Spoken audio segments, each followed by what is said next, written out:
এসব কি হচ্ছে?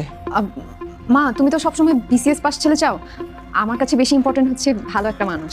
শফি খুব ভালো মানুষ, তোমাকে ডিরেক্টলি বললে তো তুমি মেনে নিতে না, এর জন্য নিজ দায়িত্বে নিজ খরচে বিয়েটা করে ফেলেছি। নিজ খরচ মানে? আমি তো বেকার, কাজ কাম করি না, বিয়ার সব খরচ আনো দিছে। তুমি বেকার, কাম কাজ নাই, কোথায় থাকো, করো কি? বললাম না বেকার, কিছু করি না। আগে মেসে থাকতাম, টাকা পয়সা দিতে পারি না, দিকে মেস থেকে বাইর করে দিচ্ছে। পরে চিন্তা করলাম এত বড় শ্বশুর বাড়ি, মেসে থাকার দরকারটা কি? তার মধ্যে একটু টানাটানি মধ্যে আছে। কাজটা ঠিক করছি না আপাতত। আচ্ছা দাঁড়া, থানায় ফোন করছি। দাঁড়াও, থানা পুলিশ করে সবকিছু রাষ্ট্র করতে চাও নাকি? দেখছো না সবাই ভিডিও করছে, দুনিয়া জানতে আর বাকি নাই। এক কাজ করো, ওদিকে ভিতরে নিয়ে গিয়ে যা করা করো, যাও।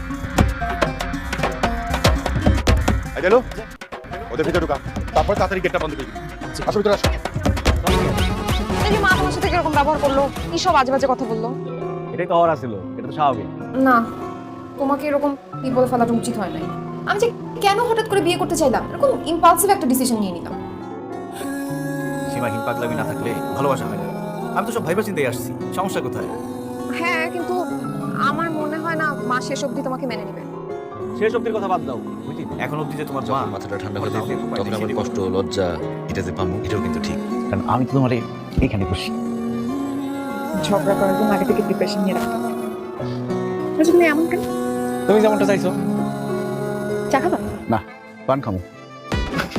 পান মানে ভাই, জীবনের প্রথম বিয়া কত আশা ছিল, আমি যখন শেরানি পরে বাসর ঘরে ফুলে ফুলে সাজানো থাকবে, আমার বউ থাকবো বিয়ের শাড়ি পরা। তোর তো কিছু তেমন কিছু নাই, তুই যে টিকবি না এটাই ভালো করে বুঝে গেছি। কেমনে?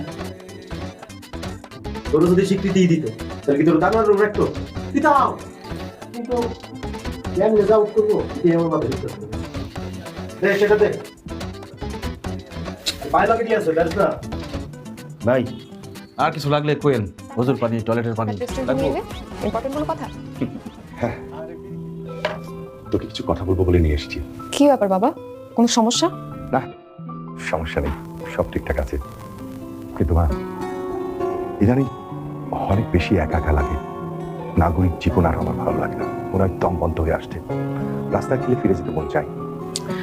মানুষের জীবনে একটা সময় আসে যখন মাটি, শিকড় এইসব জিনিসটা। ঠিক আছে, তুমি একটা কাজ তোমাদের ইচ্ছে মতো যা খুশি করো। আমি কে? আমি তো বাড়ির কেউ। আমি চলে যাচ্ছি। আম্মা কোথায় যাবেন আপনি? গ্রামের বাড়িতে যাবেন তো? এক কাজ করি চলেন, আমি আর আপনি গ্রামের বাড়িতে চলে যাই। ওনারা বাপ মেয়ে শহরের বাড়িতে থাকুক, মা ছেলে গ্রামে থাকুক, চলেন।